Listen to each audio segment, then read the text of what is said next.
What's up, everybody? Matt Gajewski and Nate Bailey here. We are back again. And this week, we are recapping everything that happened in week 8 college football. Nate, it was a pretty good week for me. I turned in a slight win after the previous week, just basically pushing money around the whole time. So that was good. It was a little bit greasy at times, which we'll get into. But how was your week 8? My week was good. It wasn't great. Could have been a lot worse. I ended up going 8-8 on the weekend. Got saved a little bit at the end of the night. We'll definitely talk about that. But overall, just some really exciting college football. I'm looking forward to talking about it.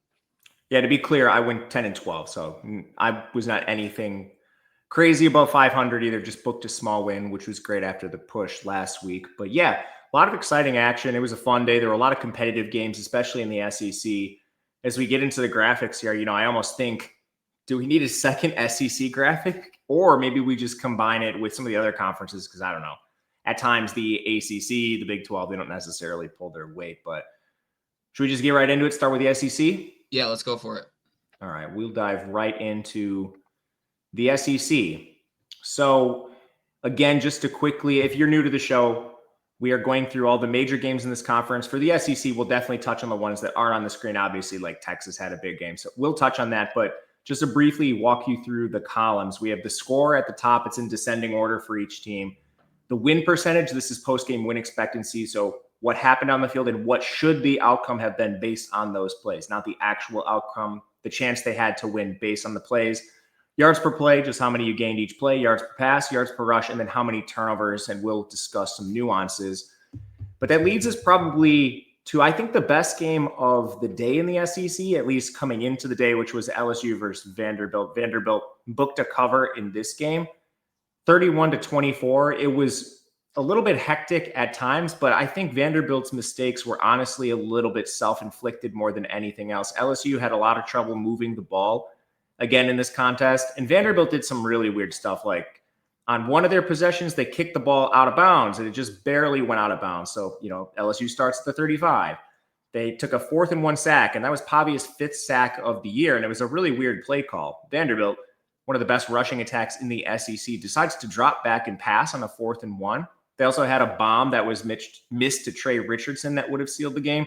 And even on the Xavier Thomas touchdown run from LSU, there are about 3 or 4 missed tackles in that game. So my take on it was that this maybe could have been a little worse. What did you see in this contest? Well, for one, with Vanderbilt, this has definitely been a team all year that's just going to flat out play for your money. With LSU, defense definitely hasn't seemed to be fixed, especially up front. When you look at Vandy, they were owning LSU in the trenches all day. Definitely be a continuing trend that we're going to see the rest of the year. Also, Harold Perkins, I don't know if you agree with this, but he just looks like he's not trying out there half the time. I feel like they're just not using him right. They definitely got to clean some things up in there with the pass coverage with him. But yeah, I mean, this LSU team is just getting ravaged on the defensive side of the ball so far this year. But Vanderbilt, man, they're tough. Vandy with Pavia, he loves going out of the pocket. He loves using his legs. He did that well yesterday. But overall, kind of a disappointing performance for LSU. Kind of going to be a trend, I think, for them the rest of the way here. I wouldn't be surprised. And the announcers continually bring up how healthy is Nussmeier. That's just the answer. We don't know. He's not listed on the injury reports. It's hard to know. He's definitely regressed. I don't know if that's injury related or what it is. But to your point on Perkins, I was very curious about this because he didn't pass the eye test again. And Vanderbilt came out and ran basically 12 personnel the whole game. And I think part of that was to keep LSU out of nickel. If you can keep LSU out of nickel, that's the best part of your defense, their defense. And you can keep guys like Harold Perkins on the field. And we have 2 tight ends. It wasn't just Stowers out there. We saw a great game from Cole Spence. And in coverage, Perkins allowed 5 catches on 6 targets for 37 yards and a touchdown. And the only incompletion was a drop. It was a complete disaster for Perkins again. And I think that was a big part of Vanderbilt's game plan. To your point on the trenches, LSU did not have a good offensive line coming into this game. We didn't think they had a good offensive line to begin the season. They lost 4 starters and some of them premier NFL players, but they lost their left tackle very, very early in this game, and that certainly didn't help them. But I agree with you on Perkins. The offensive line is not protecting Nussmeier. The drops are still a problem for this team. One thing LSU's done, which I think they need to lean into, is trade as Green. They're 6'7" tight end. He is a mismatch nightmare. I don't know if you agree with this. I think he needs like 10 targets a game. Oh, absolutely. If they do that, I don't know. This is an LSU team. They have talent across the board, but again, their weakness is going to be in the trenches. Vanderbilt knew how to find that yesterday. And it's not getting any easier for anyone in the SEC. LSU in particular, Texas A&M, Bama, Arkansas, Oklahoma still on deck.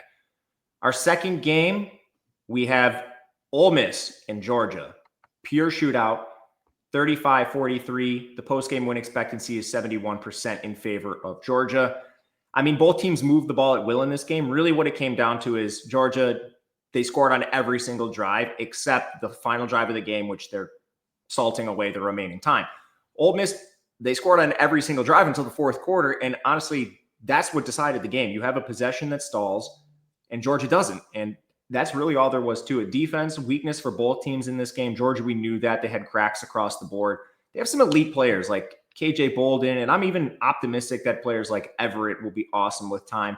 Kristen Miller did get banged up early, and that definitely affected the run game as far as Georgia's defense goes. But then on the other side, you are getting torched by Gunnar Stockton through the air.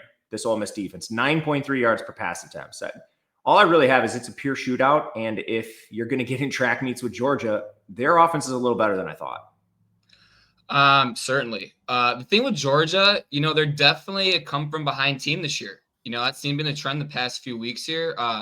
Along with Stockton doing well through the air, he was also able to use his legs pretty well. They were using him in a couple QB design runs, which I liked a lot. Big game yesterday as well. Lawson Lucky. Cannot forget that. 3 touchdowns yesterday.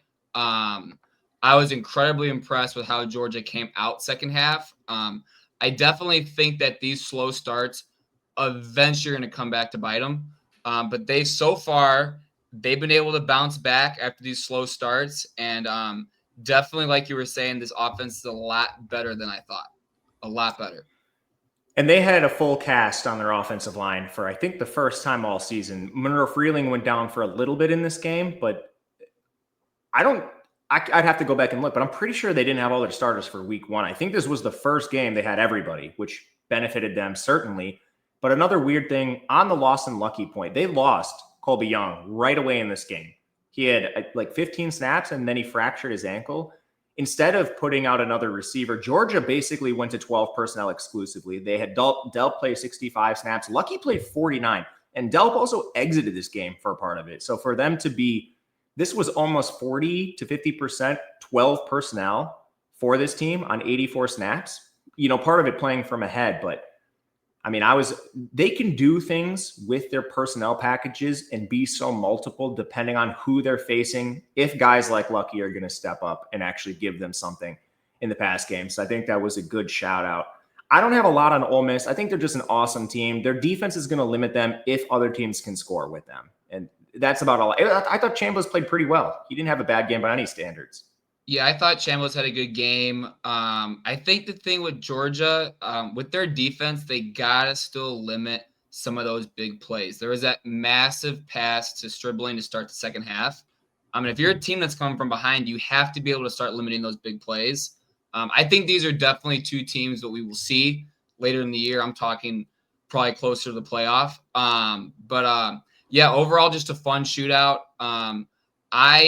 Going into this game, I didn't bet this game one way or another. I was leaning towards the Georgia side.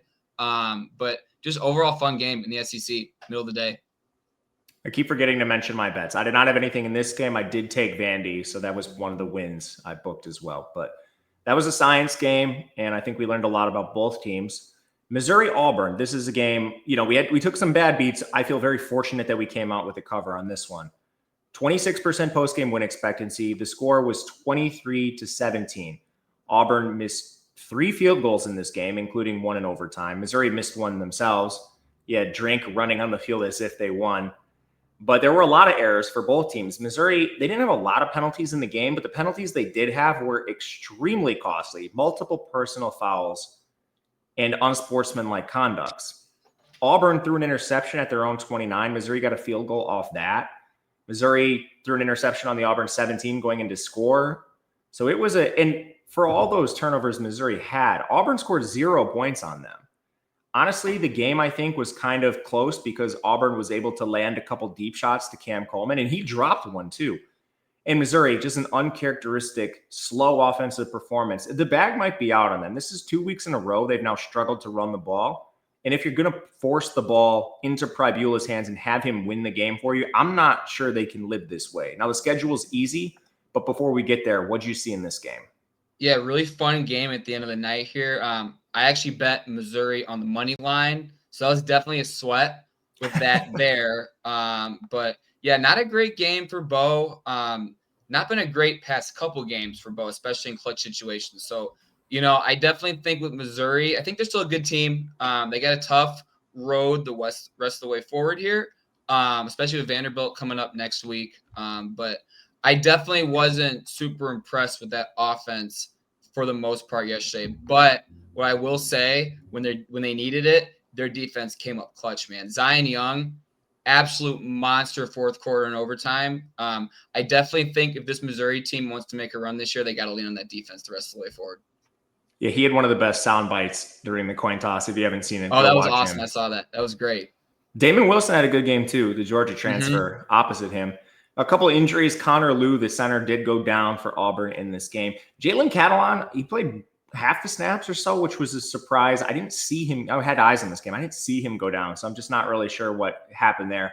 Toriano Pride got cooked once in this game. So if Missouri's defense doesn't live up to expectations, it's probably coming via the secondary. But fortunately for them, they're going to be able to pressure QBs. And there are pressure-sensitive quarterbacks in the SEC. We just saw Jackson Arnold, who played a relatively good game. But honestly, at the end of the day, we did see the good old Jackson Arnold take some sacks towards the end and in overtime, which decided it. Anything else? I don't really think this Auburn team is going to win a lot of games the rest of the way, but I definitely think they're going to be in a lot of games. They're still a pretty talented team. I do think Hugh Freeze probably will be gone at the end of the year, but they definitely are showing some fight. So hopefully, whenever Auburn's on TV right now, we're going to see some exciting football. Dude, this team frustrates me to no end. This is the second straight year where all they do is lose by single digits. Oklahoma, Auburn, 24-17. Texas A&M, Auburn, 16-10. Georgia, Auburn, 20-10. Missouri, Auburn, 23-17. Like, what does Hugh Freeze got to do to book a win in these single-digit games, man? I don't know. But yeah, to your point, is this the best 2-4 team in the country? They might be the best 2-4 team in the country. They're a good team, man. Yeah. Just sucks they can't put it together. It seems like this has been the trend for Hugh Freeze for a while. Let's go to Tennessee, Bama. Tennessee loses 20-37 post-game, not in their favor, 95% to 5. But yards per play was a little closer, 5.3 to 6.1. The biggest play in the game was the pick six. Tennessee's on the goal line. They're going in to score at half. Bama gets tackled. They don't score the touchdown, but Xavier Brown returns it the whole way. And that pick six puts Bama up by double digits. They control the game the rest of the way there. What did you see in this contest? Yeah, man, I think if I had to pick right now, Ty Simpson's probably my Heisman pick. He was so clutch yesterday. This is a Bama team that is absolutely turned around from week one. And aside from that, not just the offense, that Bama defense, 4 sacks yesterday on Aguilar. Yanze Pierre, man. Yanze Pierre came to play. First time I've seen him do that. Yeah, I mean, this is kind of how I thought this game was going to go. I didn't bet this game personally. I was probably leaning towards a Bama side middle of the week last week. But yeah, incredibly impressed with the Tide. I definitely think they've turned the corner a little bit here. Probably a top 3 team in the country now, I think. I had them power rated there regardless. Yeah. But that's the power ratings are not, rankings. So where are they? The rankings came out. Where are they? 4. Where are they now? Yeah. 4. They are 3? 4. They're 4. Who's 3? Mm-hmm. Who's 3? Sorry, this is something that I came out earlier. Let me actually take a peek. I'm glad that you don't pay attention to it as much either. While you're looking that up, just a couple notes personnel-wise. Ryan Williams still 50% of the snaps, man. And yeah, I should have known that. Ohio Anyway, State, Indiana, A&M, Bama, Georgia. I that agree makes with sense. that. Same. Past 2 AP polls have been perfectly fine in my opinion. Yeah, I agree.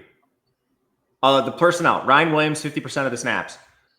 Outsnapped by Jeremy Bernard very clearly. And then they ran a rotation. So that outside of Bernard, who was an every snap player, you had Williams, Latsier Brooks, and Isaiah Horton playing almost every snap, or like rotating all the rest of the snaps there. So that's just something to watch with Williams. He's been outplayed this year by Horton and some other guys. He did bounce back, and the drops maybe are behind him. I'm not sure. They're also rotating their offensive line. You continue to see the rotation at right tackle and both guard positions. They're trying to mix in 3 guards there, so that was something to note. But Tennessee's got a great pass rush. Joseph's on the edge there. They only allowed 5 pressures total in the entire game. So I thought that was solid. And Michael Carroll, the 5-star freshman at right tackle, he allowed 2 of them. So maybe that's why you saw Formby come back and play. On Tennessee, they play a weak schedule the rest of the way. I mean, you don't have the pick 6. Maybe this is a game. So I'm not trying to look too much into Tennessee. They're a limited defense. Their secondary is really banged up. Their 2 best players have been out, and I don't know when they're going to get Jermod McCoy back. That was a direct contributor to the 8.7 yards per pass attempt that Alabama was able to achieve. So I don't know. They just need him back, and I don't know if he's going to be maybe a first-round draft pick. I'm not sure. I'm testing it if I'm him unless Tennessee's really live. He had the January ACL tear last year, so I don't know. Anything on Tennessee? Nah, nothing else really. Probably gonna be like a 9-3, 8-4 team, middle of the road SEC. Yeah, they do not have a tough schedule, but it's the SEC. Like we talked about, you face Auburn some week. Like Auburn's going to beat you. Tennessee's way is easy. It's Kentucky, Oklahoma at home, New Mexico State to finish out that non-con. They go to the Swamp and play Florida, who just fired their coach, and then they're closing out against Vandy. That game is at home for them as well. So pretty easy schedule the rest of the way. Before we move to the Big Ten, just want to touch on some other outcomes in the SEC. Texas had the overtime win against Kentucky, where they had a 16% post-game win expectancy. They got crushed in yards per play. Arch Manning had 132 yards. He was soundly outplayed by Cutter Boley.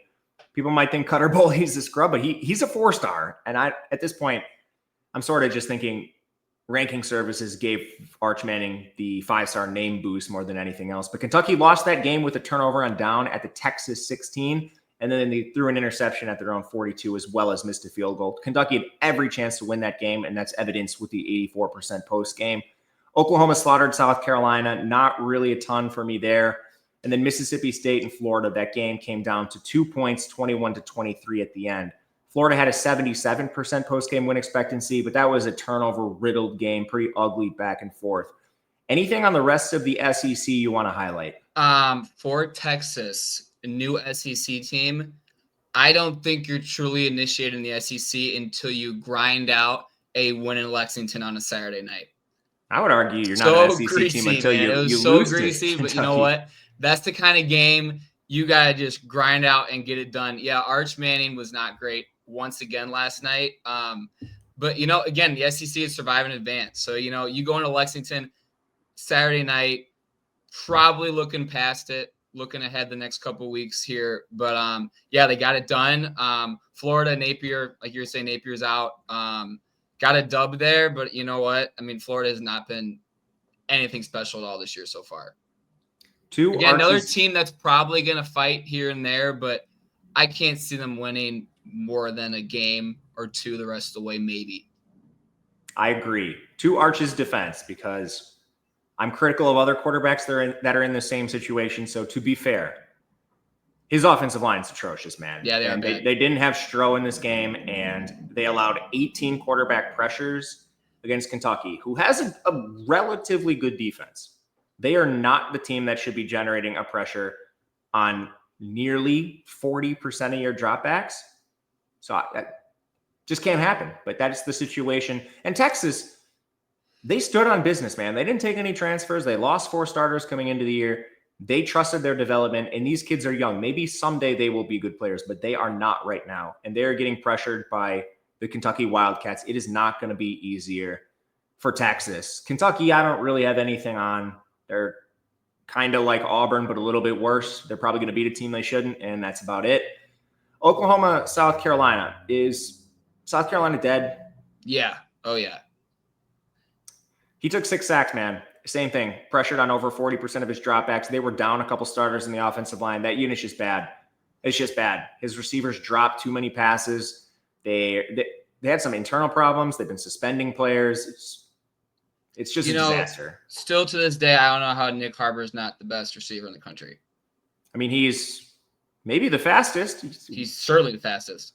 What is he? I know he broke some sort of high school record for the 100-meter. He ran like a 10-1.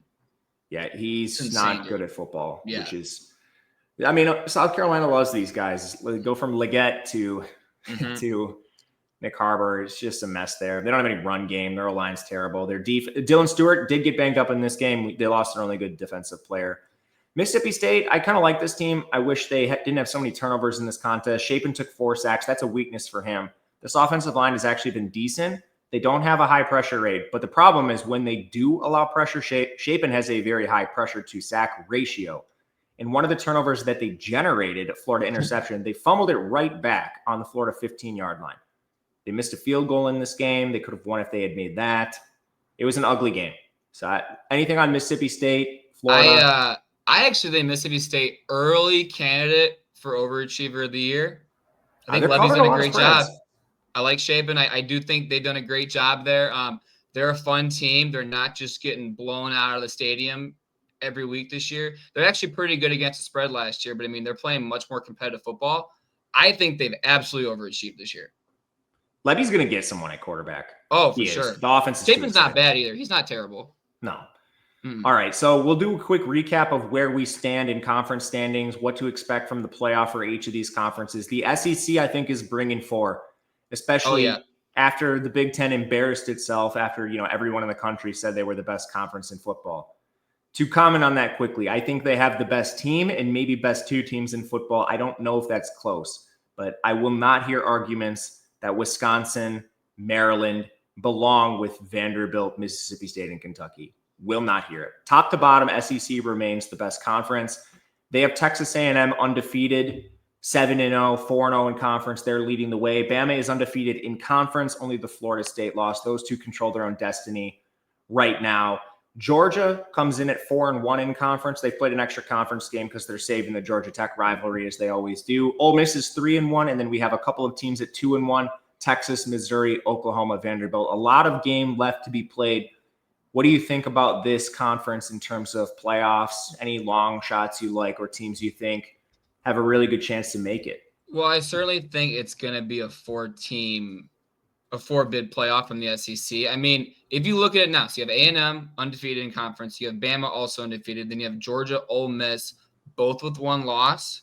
And then you have Texas, Missouri, Oklahoma, and Vandy, who are also 2-1. I do think you'll still get 4. I think right now, if I had to pick, I'm thinking A&M, Bama, Georgia. I am going to say, I'm going to go long shot. I'm going to say, I don't know if necessarily long shot. I'm going to say Texas gets in that 4 spot. Texas got a couple big games head-to-head. A couple things scheduling-wise. A&M does not play Bama, so those 2 could easily meet with undefeated conference records. That's a fun game, dude. That'd be a really fun game. It would be, and it would be awesome to see because they do not play each other. So that's just one note up at the top of this conference. It's not the hardest slate for A&M rest of the way. You've got to travel to Death Valley. You play Missouri, you go there as well. Then you draw South Carolina, Samford. They haven't finished their FCS game yet. And then they finish with Texas. That's going to be a huge game at the end of the year. So it's all in front of A&M. I have a future on them to win the conference. So hopefully that long shot can come through. Anything else, or want to go to the Big Ten? Yeah, let's go to the Big Ten. All right, Big Ten it is. We did not have the games in the Big Ten that we had in the SEC. It was mostly a week of bottom feeders facing the good teams. The best game, at least on paper, was probably the Friday night game. Nebraska takes on Minnesota. And we finally see Matt Rule get it shoved down his throat after he was out in the media saying Nebraska's the team that wins close games now, even though they were not even close to covering spreads. They get beat 6-24, annihilated in yards per play, annihilated in post-game win expectancy. Almost nothing was in their favor. There were times in this game where they had the ability to move the ball, but as usual, the Achilles heel for the offense is Dylan Raiola's inability to process what is going on downfield. His time to throw in this game was 3.35 seconds. That is well below average. It is essentially an eternity every time he's throwing the ball.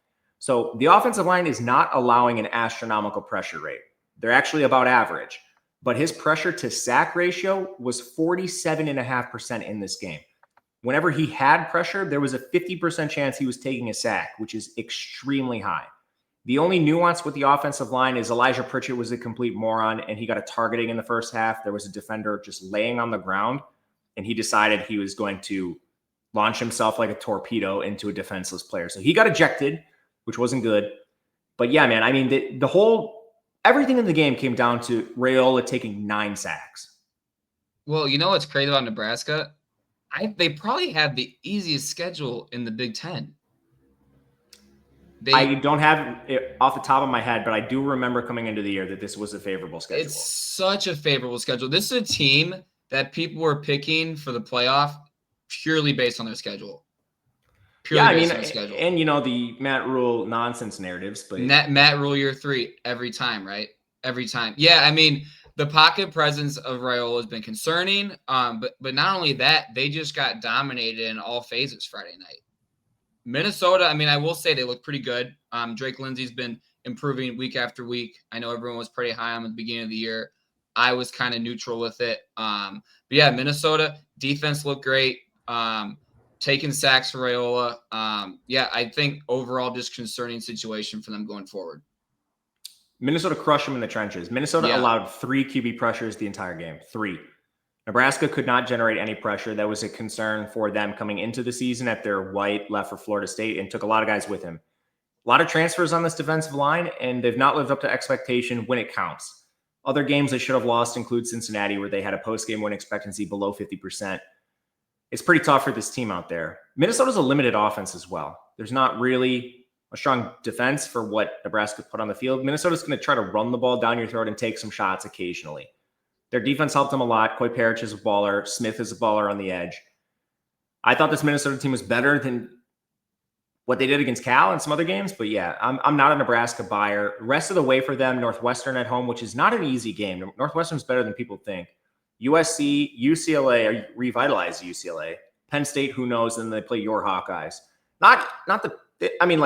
They're not facing Ohio State, Oregon, and Indiana, but I wouldn't say these are easy games. There'll probably be a dog in a couple of these. Mm-hmm.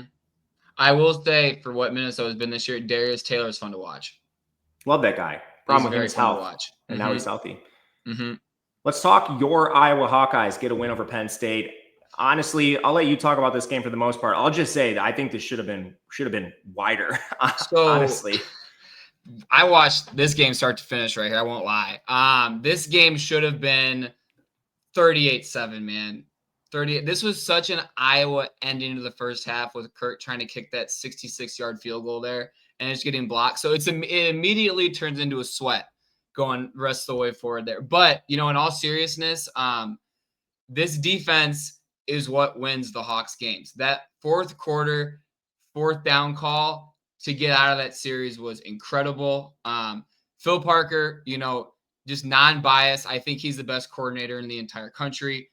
He was dialing up some great play calls the whole night. Gronowski showed exactly why they brought him there last night. Definitely in the past game, still needs some work. After the game, Kirk was saying that he's still not 100% off the knee. So honestly, still a good sign for them since he's still trying to nurse himself back to health. 130 yards on the ground and 2 touchdowns from Mark. Incredible clutch performance. I also like him being a returner so much, but I also like what they're using with Weechin now on offense. They're starting to use him a little bit more in the run game. We're kind of trying to see how he fits in the pass game a little bit more, so that's been kind of fun to see. Overall, clutch win for the Hawkeyes. This is a game the past couple of years that would happen to them, and they ended up grinding out a really tough win at home. Kinnick's always a tough environment at home. But yeah, it was an awesome Big Ten Saturday night game right there.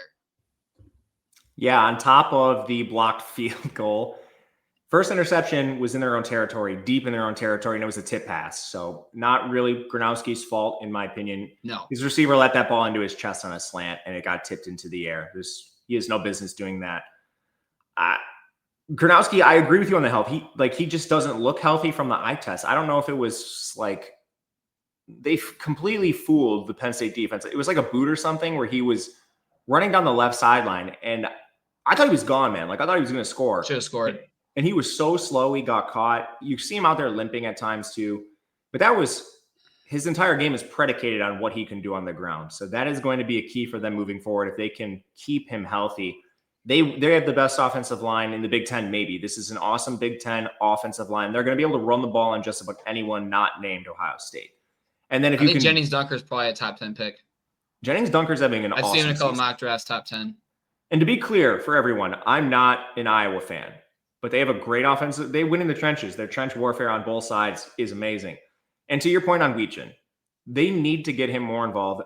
He's an excellent returner. We know that, but he's just clearly their best athlete and playmaker with the ball in his hand. So I don't care what you have to do. You're like running slants to Sam Phillips. I think you can figure out how to get him to run a slant. Like we just need the ball in his hands. Run more screens. I don't know what you need to do. Play him in the backfield. Use him like a South Carolina Deebo Samuel kind of player. Like he's just your best playmaker. You need to find ways to get him the ball. So I agree. Penn State's dead, man. Like Grunkemeyer, he didn't even, I mean, my goodness, man. The passing performance for this team, 93 yards, 2 interceptions. One of them was tipped by a receiver, so that is that. And you're facing Iowa's defense. It's really, really tough place to have your first start. But my goodness, man. It's very surprising, Penn State, because the roster is still, I mean, other than Aller getting hurt, the roster is still what they were going into the year. They allowed 7.4 yards per carry. Yeah. 7.4. Yeah, man, Penn State's dead. We knew this already, but season is spinning the drain. I realize I skipped ahead. I don't know why I did the graphics out of order. Oh, well, we'll talk about this at the end. Let's go to Michigan State, Indiana. So again, to mention my bets, I keep forgetting. I had Minnesota in the first game we talked about. I also had Indiana, where they slaughtered Michigan State. I think that was predictable. But the one thing they didn't do was close the back door. So Michigan State drives the length of the field with 1 minute left with their backup quarterback and kick a backdoor closing field goal to cover the spread. So I lose the Indiana cover. I don't really have takeaways. We saw Michigan State get beat so bad that they took Childs out of the game. One thing he didn't do was turn the ball over, but they still couldn't move the ball.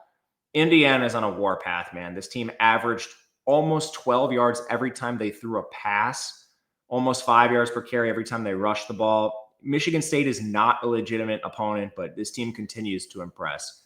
Anything on either side here?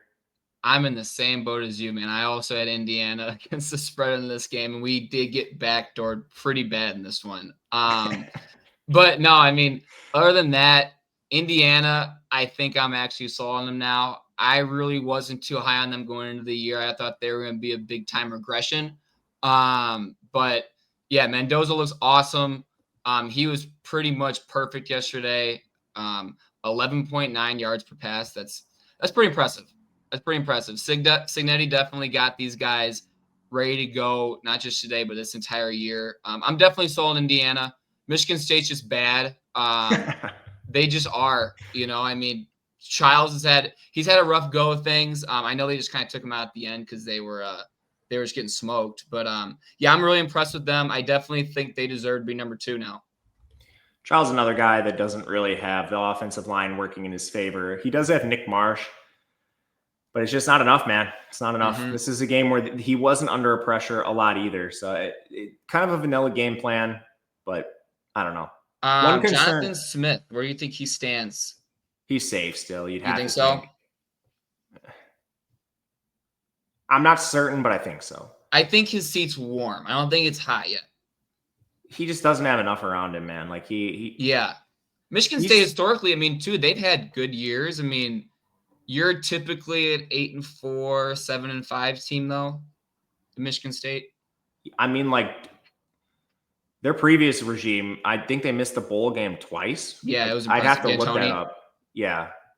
So I mean, it's definitely not that. And then you go to these two guys. But anyway, I have one concern with Indiana I want to bring up to you. Yeah, they're not as deep as the other. They're not Ohio State depth-wise, and they've been fortunate with injuries. This is a team that has essentially been untouched. Pons missed one game, and they lost their third string running back. This team essentially has been untouched by injuries the entire year. They do not have the depth of some other teams. So that could potentially bite them. It's one of the main reasons I'm not really trying to look to play Indiana in the futures market or anything like that as we move forward. They're still priced. If you could guarantee me health, I think they would be appropriately priced, but that's my big worry. Anything on that? No, I mean, you certainly just can't have anyone get hurt. Rest of the way for them is UCLA, Maryland, Penn State, Wisconsin, and Purdue. I mean, my God, man. Are they anything less than a 17-point favorite in all those games? I know we're going to talk about this a little bit towards the end. That spread for Indiana this coming week is humongous. I don't even know what it is. I haven't 24 and a half, I believe. They were more than that this week. But yeah, UCLA is better than Michigan State. A lot better. All right, so Notre Dame. Mm-hmm. I'm including Notre Dame in whatever conference they play that week. So with the lack of good Big Ten games, we're putting Notre Dame in this category against USC. I was frankly surprised the postgame was this bad. 99% chance for Notre Dame to win this game. They only win by 10. The average margin of victory was 19. Very surprising to me, especially with the way USC was able to move the ball downfield at times with Maeva, with Lemon. It was not Lemon's best game. He was also shadowed.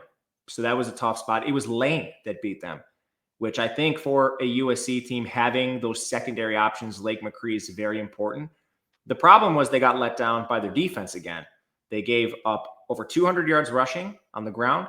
They gave up 7 yards per carry to Notre Dame backs, and they didn't need to throw the ball. They also had 3 turnovers. USC didn't do themselves any favors with some of the dumb stuff. I'm sure you'll get into whatever that play was with the receiver pass.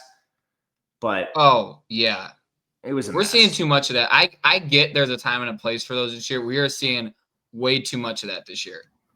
I mean, I do like when you mix it up like that, but we are seeing a lot more of those. What did Lou Holtz say back in the day? Like, if you need to run those plays, you're not better than us. Mm-hmm. He said something like that, which I think is to a T. USC is a good team. They could sneak their way into a playoff. Obviously, this is not a conference loss. So when we talk about that at the end of the show, they're still right up there in the mix with the Big Ten. I think they're going to get left out, but it's a good team with some limitations. They still had some injuries on the O-line here. Their defensive line is clearly good, not great, and they're going to get beat by Notre Dame and Illinois and these teams that can really run the ball. That's just they're not a competitive team at the top of the sport because of that. Anything else with them? Oh, yeah. I mean, I think USC is going to be fine. I think they are certainly still alive for a playoff spot. I really like Maeva. I think this is also a year that Lincoln Riley needs to show some growth from one year to the next with this program. And yeah, I think they're going to be fine. I don't really know what the end's going to look like, whether they do make the playoffs or not, but I definitely think they're better than they were last year. But Notre Dame, I think, might have the 2 best running backs in the country on their roster. Those guys are awesome. They definitely have the best running back room. Top 2 it's a stretch, but it's not outlandish. That's not a crazy thing to say. Yeah. They are very good. Notre Dame's definitely fine now. Notre Dame's not in the conference, so let's touch on them quickly. Their postseason. People love to bring this up. Notre Dame's in if they went out. Mm-hmm. It's just mathematically, they're basically, if you have 2 losses in a power conference, let's say this. If you have 2 losses and you're in the SEC, Big Ten, and Notre Dame, you're in. You're in, no questions asked. If they lose, they're out.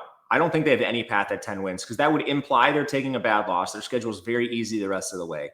And on their losses, they lost to 2 amazing teams by a combined 5 points, and they just knocked off a good USC team. So their resume is completely fine. This is a playoff team if they went out. Anything on that?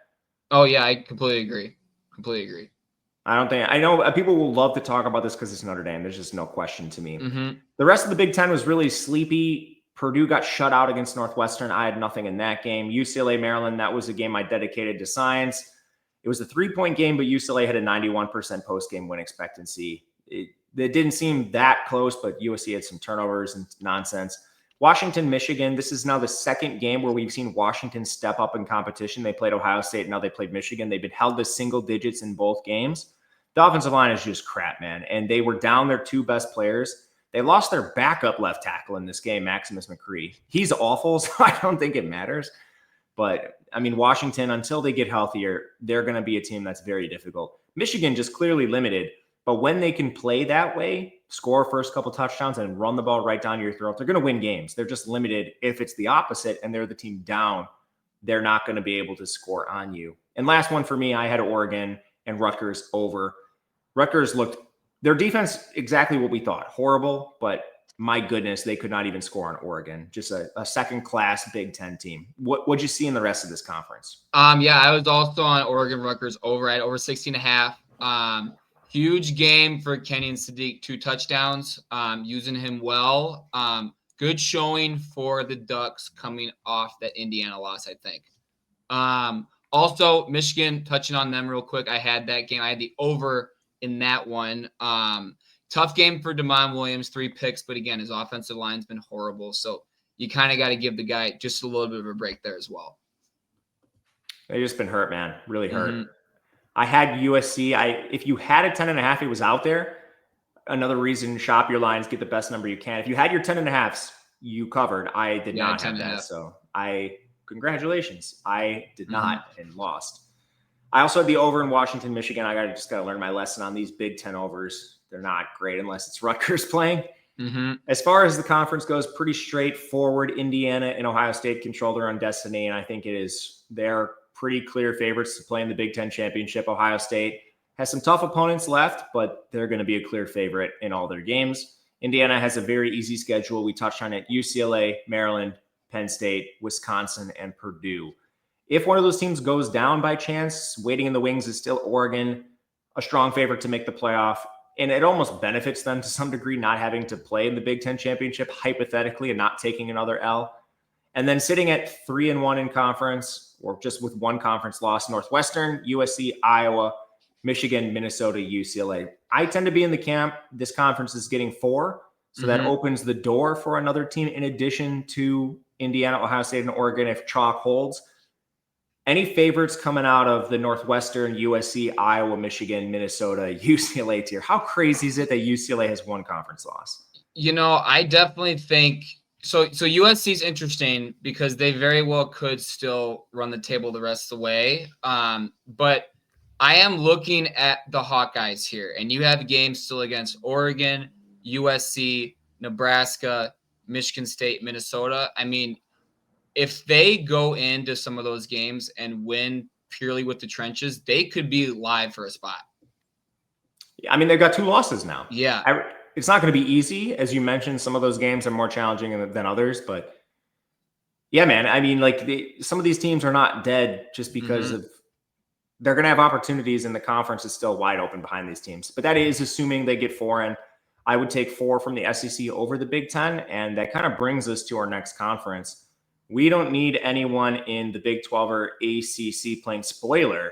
It was an exciting weekend in the Big 12, if kind of marred by injury. Like the Texas Tech game, where we'll start, I bet Texas Tech flat out just made some errors in this game, assessing the injuries ahead of the week. So I take an L, a rightful L, should have happened. And the main thing here, Tech loses by 4, dominated in most metrics, including post-game win expectancy. They just couldn't throw the ball, man. Like Will Hammond, the game plan was really vanilla, and they couldn't get anything through the air. It's not even like Arizona State had a phenomenal game in this contest. They were held in check largely by the Tech defense. But, man, Tech could not move the ball whatsoever. And they throw an interception at their own 13. That's an immediate Arizona State score. They just weren't even in this game. And it mirrors what happened to Arizona State last week, where they had to play Jeff Sims against Utah. Some of these games where you have the drop-off in quarterback be so steep, you're just dead in the water. So anything in this game, I didn't really take anything from this without Baron Morton. Yeah, not particularly. It was really hard for their offense to get anything going. This is the game that 9-7 at the first half, at the end of the first half. That's tough. We definitely picked things up both ways in the second half, but, again, not a lot of offense at all from Tech. Really ground game-winning touchdown. Texas Tech actually ended up taking the lead again. Huge game for Leavitt coming back off an injury, leading them down the field at the end there for the win. But, yeah, I also bet Texas Tech. I actually felt pretty good about it, even with Morton being out. But this shows that this conference is just such a toss-up, man. I think it's the most fun conference in the country. I really do. If you're just looking for entertainment week in and week out, this is an awesome conference. If you are looking to watch the best players in the country, this is not the conference. But that's okay. I mean, like my favorite conference in the country is the Sun Belt. I don't care. I love greasy football. And at times that's what we've seen with these backup quarterbacks. Anything else on this game? I don't have a lot on Arizona State. This is a team that is getting by on the skin of their teeth. They have multiple games with post-game win expectancy below 50%. Definitely benefited from facing a backup quarterback. But at the same time, they lost to Utah via a backup quarterback. Is anything there? No, I mean, I think as long as they keep their guys healthy, they'll be right in the mix the rest of the way here. Good Big 12 team. Yeah, they're a good Big 12 team. Utah BYU ends in a score of 21-24. Utah had the 35% post-game win expectancy. I had the over in this game, and I wasn't watching it super close, but going back even today, just super tilting. Here are how some of the drives ended, and I'll let you get into all the yardage stuff, but you'll be able to kind of gather what happened. Utah turnover on downs at the BYU 12. BYU turnover on downs at the Utah 32. Utah turnover on downs at the BYU 28. Utah muffs a punt. Then Utah has a turnover on downs at the BYU 8, followed by an interception at their own 37. BYU finishes the game with a turnover on down at the Utah 23.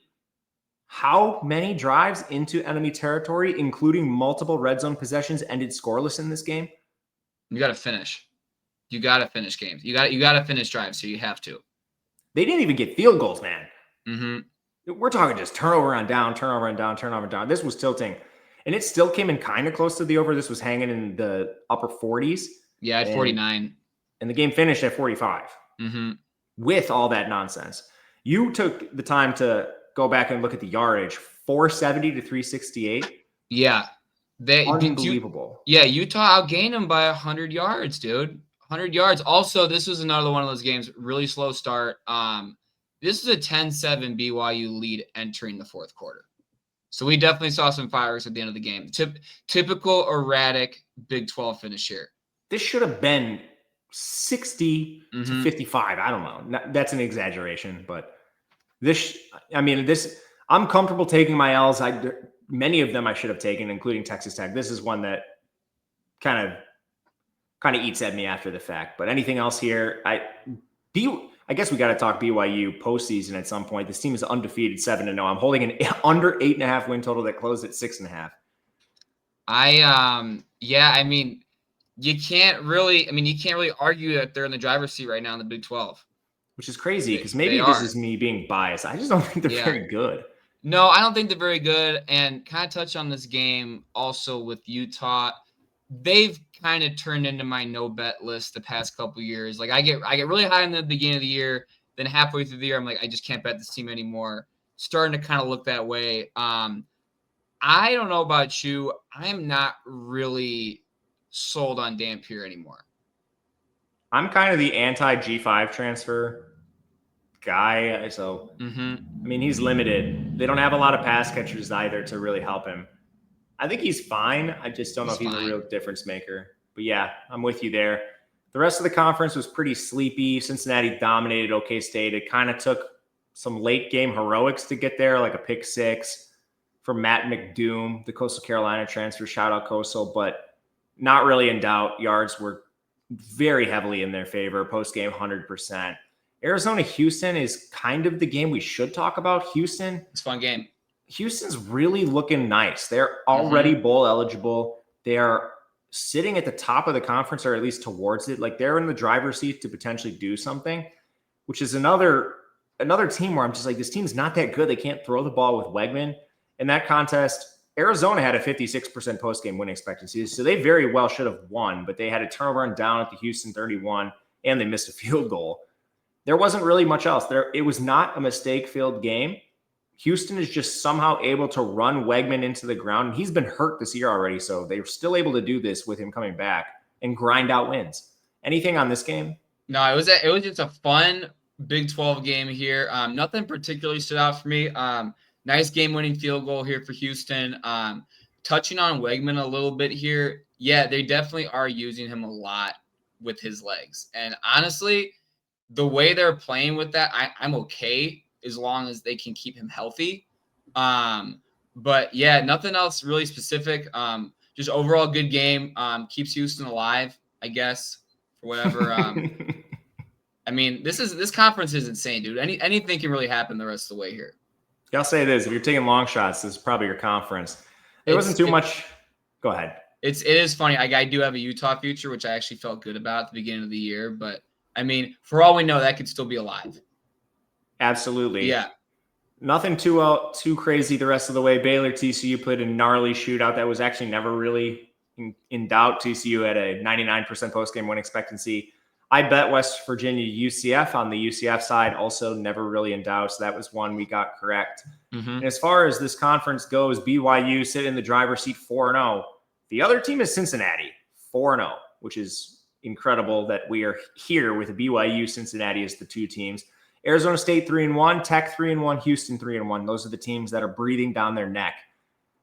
Anything other than this is an erratic conference? Like it's erratic. It's fun. It's a toss-up. Yeah, I mean, I know, again, wasn't a huge fan of BYU going into the year, but they just find a way to win games, dude. You got a long shot? I would say a long shot for me. I'd say Houston right now. They definitely control it. Okay, so out of the 2-2 teams, yeah, I'm not betting a long shot. I don't know. I'm not going to get ahead of myself. Not TCU, probably not. TCU's got a good team. They've been starting to play a little better here. Yeah. Hoover's been looking better. I'm dedicating the futures to science. I'm out. Let's do ACC. The best game was Friday night again. Louisville and Miami. Louisville gets the upset win. As a 10-point favorite, they closed. Or 10-point dog, they closed. They did not win yards per play. Miami had that edge, 5.7 to 5.4. But 4 Carson Beck turnovers, really the difference maker in this game.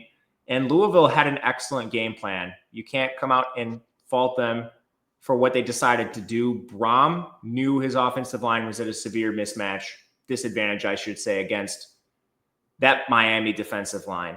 And instead of running the ball right into them, they got their run game on the move. Instead of dropping Miller Moss back, they used quick game, replaced blitzes, and Miami had no answer for this the entire game. And then you get a couple stops and some timely Miami turnovers, and boom, you got an upset, which now Brom is known for. Anything in this game? 4 turnovers is definitely not going to win you a lot of football games. That's for sure.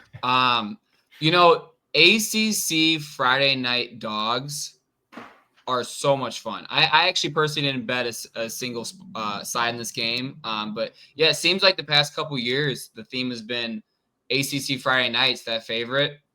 They're in for a rough night. They really are. 4 Carson Beck turnovers. Louisville, great game. I do think that Miami's probably still fine. This was probably the game going in that we knew Cristobal might slip up a little bit. Yeah, the only problem, not to get ahead of myself, is that they don't control their own destiny. Mm-hmm. But I think some of those teams will take L's. We'll talk about that in a second. The only thing that also really stood out to me is Chris Bell, man. Like, they had no answer for him. That is not the way you're supposed to get beat. He had 2 touchdowns, 136 yards. He's an NFL receiver now, but that's all I really saw. Louisville and Miami both are alive in this conference, but my God, they have so many members and so many of them are so bad that Georgia Tech and Virginia have the easiest path forward. We'll get there, but my God. Hopefully one of them loses so I don't have to watch that title game. It was not a very exciting day for this conference. Mm-mm. SMU, I'm just going to run through them to we don't need to spend a lot of time on them, I don't think. SMU beats Clemson without Klubnik. Vizina had a decent second half. He was a little shaky in the first half.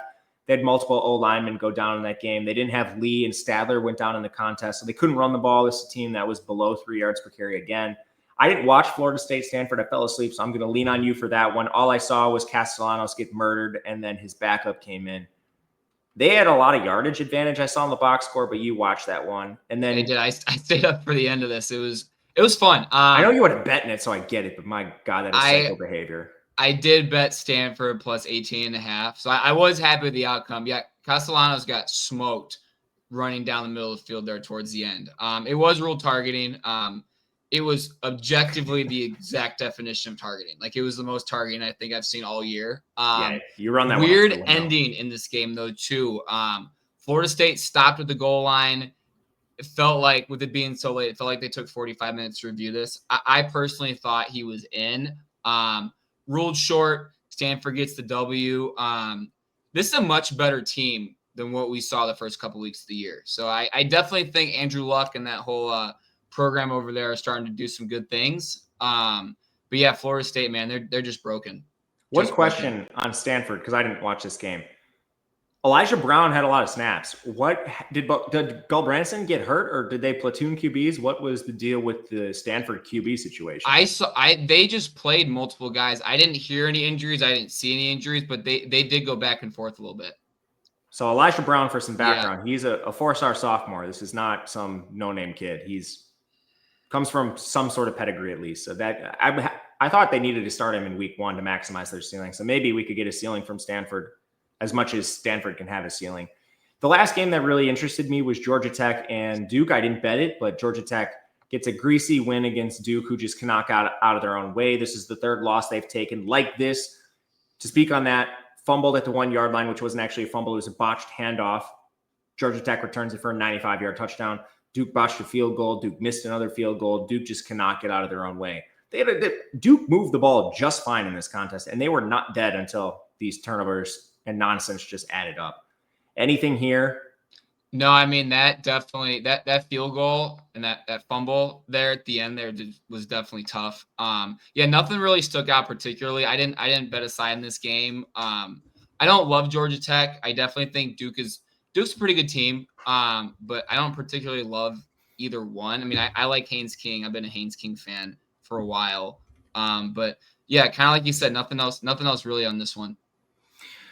So all this is important because Virginia and Georgia Tech are both undefeated in conference, and they don't play any good teams the rest of the way. Miami's not on either schedule, and Georgia Tech plays Syracuse, NC State, Boston College, Pitt, and Georgia. They still have a non-con game. And Virginia, they finished the year with North Carolina, Cal, Wake Forest, Duke, and Virginia Tech.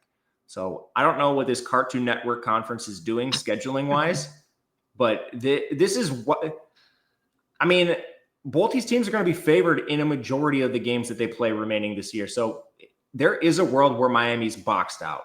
There's a world where an SMU team that has SMU's undefeated in conference. That's probably our one hope in this spot. I don't know the ACC tiebreakers again off the top of my head. I did not look them up throughout the week. But I mean, SMU, they're at least on the same playing field as these two teams, and they might be better. And then waiting in the wings, Pitt has 1 loss. Duke has 1 loss. Louisville has 1 loss. Miami has 1 loss. Those are all conference. I'm talking conference records for that. So I personally think the more talented teams are sitting in that waiting in the wings area, the 1-loss area. But yeah, my goodness, just sort of a frustrating scheduling job for this conference that has a very real chance to put in a lame duck team. I definitely think, yeah, for sure. I mean, I think Miami will probably be fine. Like if we're talking playoffs too. I mean, they have these teams has to lose, right? Yeah, they have to lose. I mean, one of those teams at the top, Georgia Tech and Virginia, have to lose eventually. They have to. Virginia has a loss. It was in non-con though. Yeah. So Georgia Tech is undefeated, and they should have multiple losses. They had a negative post game coming up at the end of the year, that'll be tough. It won't be in conference, but still. Georgia Tech had a negative post-game win expectancy against Clemson and Wake Forest. This team's just not that good, but they play teams that are worse. Let's touch on the G5. I've got the biggest games from each of these conferences, at least on paper. We don't have to spend a lot of time. In the American, the 2 biggest outcomes for me, North Texas asserted themselves over UTSA. I had them against the spread, and they slaughtered them 55-17. The most exciting non-bet, just game, Memphis drops a game to UAB. It was a very weird game.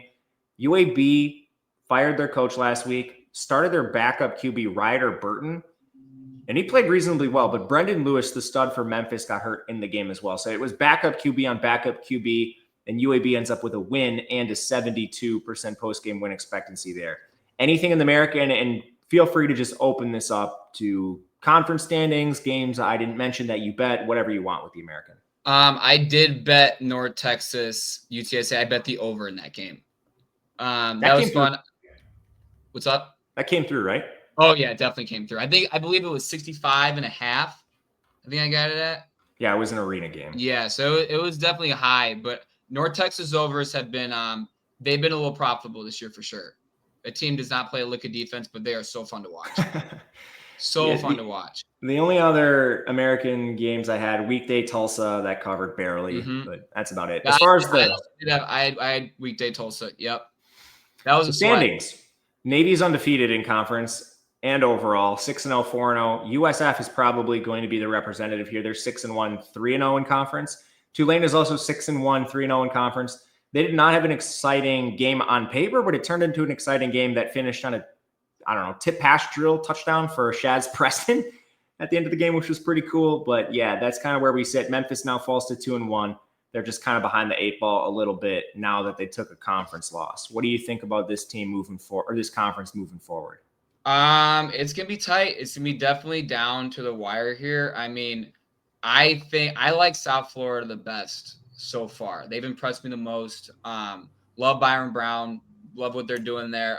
But yeah, I mean, Navy's undefeated right now. I mean, it's gonna be hard to argue against that. But I mean, overall, the American's been a lot of fun this year. So Navy plays FAU this week, and then after this, there are going to be dogs in every single game the rest of the way, except maybe Army. They play North Texas, Notre Dame, South Florida, and Memphis. This is the heart of their schedule. Navy's not getting out of this untouched. The big game this week in the conference, South Florida does take on Memphis. Some of the balloon or air came out of that balloon with Memphis's loss, but after that, it's a relatively easy path for South Florida.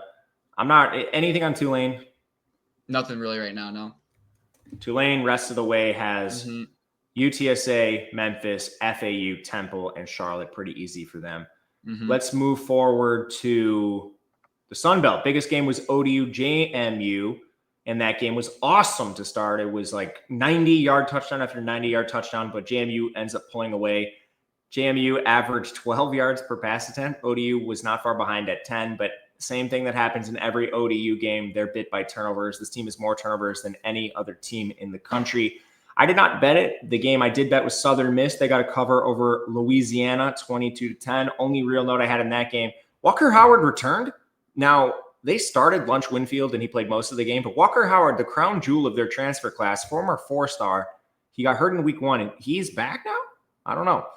The other outcome that was kind of weird, Coastal Carolina upset App State, which shook up the conference a little bit. But opening it up to you, what about the Sun Belt?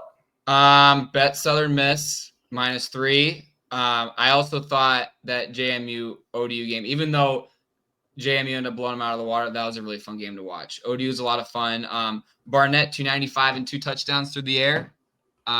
It's a fun team, man. As far as postseason, JMU is a dark horse for the playoff. I don't think they're likely to get it because the American has obviously a couple one-loss teams with some better resumes. Like they probably need South Florida to lose again if JMU wants to get there. And then Boise's got 2 losses, which complicates things, but they're pretty good losses. So like 2 USF and then Notre Dame. So if you wanted to take a long shot G5 playoff team, I think JMU's probably your team. They're definitely the front runner to win the East. And the Sun Belt's the only conference that still has East and West. They're in the driver's seat there. The second place team is Coastal. And then from the West, which is the weaker side, you've got Southern Miss leading the way. They're tied with Troy. Both those teams are 5-2, 3-0. I don't think I'm playing anything in this conference, but honestly, if you made me pick like a dark horse to potentially win it, Troy's looking a lot better. I had a UL Monroe bet this week, which was dead in the water when they had 4 turnovers. Yeah, I also had UL Monroe. That was a mess. Well, we'll watch the Sun Belt closely. They've got some weekday games coming up that are going to be awesome. Let's go to the MAC. This was a bad conference. It was a bad week for this conference. It was mostly the elite teams playing the weak teams. The best game was probably Central Michigan Bowling Green, which wasn't actually that close on paper. So only note I had from the MAC was Central Michigan is definitely willing to play some weird offense. They only threw 5 passes in the whole game. Yeah. Wild stuff. At the top of the conference, Buffalo, Miami, Ohio, and Western Michigan, surprisingly, are all undefeated in conference, and they all actually have 4-3 records. This conference is not putting a playoff team, at least even in the picture, but anything in this conference? Nothing particular. I actually bet Bowling Green. Yeah, I've had your cash cow. Green every week for my guy Pudge. I've just had to do it. But no, yeah, nothing else particular. MAC's always fun. But yeah, Buffalo's been good so far this year, and I'm looking forward to some weekday games with them coming up as well. The only bet I had was Kent State Toledo under 49.5, which did not come through. I did not watch the game. Mountain West, UNLV, Boise State was the best game in this conference on paper. I had UNLV. They got slaughtered. And Boise State was at 9.8 yards per play. Yes, you heard me. Nearly a first down every time they ran a play. If you're going to allow that, you're not going to win. So, I mean, that was it. UNLV, I don't know why I didn't just stay away from this game. Based on the optics and what they did in previous games and their constant shootouts against teams like Air Force, should have known that a Boise State caliber team is just going to run the ball down their throat, but couldn't get there. This was a greasy game. Anything on this and opening the floor on the Mountain West? I had UNLV plus 13.5 this game. Very disappointed in what I saw from them yesterday. But I had this game on in the corner of the quad. It seemed like every time I took a peek at it, Boise State was scoring. But Calandrew is fine. But yeah, this UNLV team just does not seem to be able to play lick of defense. So that's definitely their Achilles heel going forward here. Certainly fun. Mountain West, certainly fun. I want to touch on the Mountain West schedule for a minute here. They always seem to put their best games at the beginning of the day or middle of the day. We need, like, assuming Boise State UNLV was the best game of the week, we need that game like at 9:30 at night. That needs to be how we close these things out. They'll get more viewers, dude. They would. For sure. Yeah. I mean, it's not like Pac-12 after dark is mostly dead, especially with half those teams going on the road to Big Ten venues now. So you don't have Pac-12 after dark. Who do you have? Who are you competing with? Like, I mean, you're putting Stanford or Cal on late at night? I mean, that's fine, but you should they should be doing 2 or 3 at least. At that and there's one of those Big Ten West Coast teams has a home game usually, and they're generally at night. But yeah, man, a lot of times you're getting Utah, Arizona's, Hawaii's playing their nightcap as usual, but it's been a leaner night slate. I agree with you. The only let's talk quickly. Boise's in the lead. 3-0 in conference. San Diego State 2-0. Surprising San Diego State team. Hawaii is third. They're 3-1 in conference. UNLV and Fresno are kind of hanging around in the back of this conference. Now, I think Boise's coming out of this probably pretty clearly now that UNLV is taking a step back. I don't think San Diego State's a legitimate threat. I would just love to see Hawaii get there. I think they've got one loss, man. They could. I would love to see. Yeah, I definitely think Boise's going to come out of this. This conference is, I mean, whoever wins this conference there's usually not a lot of parity from top to bottom in the Mountain West. There seems to be the past couple of years one team that's really stuck out. Boise's been that team. But again, I would love to see just a long shot like Hawaii get there. I really would. That'd be fun. It would be fun. Hawaii, people would jump on that bandwagon so hard, me included. Only conference we haven't touched on is weekday Coosa, Kennesaw State, and Jack State are at the top of this conference. Jack State, I believe, is on a bye this week, and Kennesaw has to play FIU, who just came off a win. Kennesaw State's entire secondary is hurt, so I don't know if they're going to remain 2-0 in conference. They're coming off a bye, so perhaps those guys are healthier. This is like, if you were to liken this to a P4 conference, the Conference USA is Big 12 light. This is full of chaos. I wouldn't be surprised if a team like Delaware still comes out and win, and you might be looking at a champion that has like 3 losses. I don't know. In conference. This is a mess of a conference. Jack State's impressive. Kennesaw State, I think, is going to catch some L's soon. Western Kentucky catching their first L definitely didn't help them. Anything here? Nothing particular. Kind of like you touched on. Super erratic, super fun conference. Good opportunity for us to be able to see these games. I did bet Western Kentucky during the week, which I was disappointed with. They looked horrible. Horrible. I bet Jack State. They won. Dogs are crushing right now. Yeah. In Conference USA. Crushing. And part of this is because this is the worst conference in football. They get the bye games. Bye games, I mean B-U-Y, bye. Teams buy them so they can get a win on their schedule. So you have a lot of them just getting murdered in non-conference like FIU. And then they have horrible efficiency metrics. When they play a conference game to start the year, the data is very skewed. So there is an opportunity if you think that one of these teams that got murdered in non-con is actually decent. And I regret the FIU position. Keon Jenkins, their quarterback, had maybe the worst start to the season a quarterback can possibly have. But we've seen him start for 2 years now. We know he's a capable Conference USA quarterback. When you play Penn State, yeah, you're going to get crushed. But when you play Western Kentucky, generally you can move the ball. So that's kind of a regret for me, not leaning into some of those situational things that might not be picked up in the math. But they got a lot of games this week, so we will see and touch on them in time. Anything else you want to talk about? Floor is yours. Nothing else in particular right now. I really do again like how we are seeing a lot more weekday games this year. I think it's given us a lot better opportunity to see some of these conferences like the CUSA, which they really don't do a good job of putting them on national television on Fridays and Saturdays. So that's been a lot of fun. It's given us a much better look at a lot of these teams. Yeah, I like them. Some of them run weird offenses too, stuff you don't see every day. So, and you get to see up and coming players. The studs on these teams are going to be on your SEC, Big 10, Big 12 teams next year. So you get a little look ahead. Funniest thing I saw was probably the Tanook Hines pass that he failed at for USC. That's all I can really think of for funny stuff. I'm not into the week 9 slate in the weeds yet, so I don't have any look ahead bets. Any look aheads or funny stuff you saw last week? Just funny and kind of just good college football content overall. The hapless program student sections now just waving the shirts over their heads. That's kind of funny. That was funny. That's funny. Oklahoma State did it. Now Wisconsin's doing it. It's just, that's why college football is just 101, man. It's the best. Respect. Hey, if you want to go to a Badger game, tickets are $15 on November 11th or something, their next home game. $15. My crazy. God. I'm giving them away. But anyway, go ahead. Look aheads. I mean, a couple that stuck out to me, just kind of taking a peek at the board this coming week. Ole Miss plus 3.5 against Oklahoma. Illinois 5.5 against Washington, and then A&M minus 2.5 versus LSU are a couple that I'm keeping an eye on. Ooh, I like the A&M one. Where is that? What's in Death Valley, right? Yeah. On the road. Tough place to play. Tough environment, but I still do like A&M in that spot. I like A&M in general. I have some bias. I got to see what the math says before I get ahead of myself. But all right. Thank you guys for watching. If you have any suggestions, feedback for the show, please let myself or Nate know. Did a better job producing, but still going through some of those little things. But thank you, Nate. I'm sure I'll talk to you throughout the week, and we'll see you again next week for hopefully an exciting week 9. And thank you, everyone, for watching. We will catch you again next time. Good luck.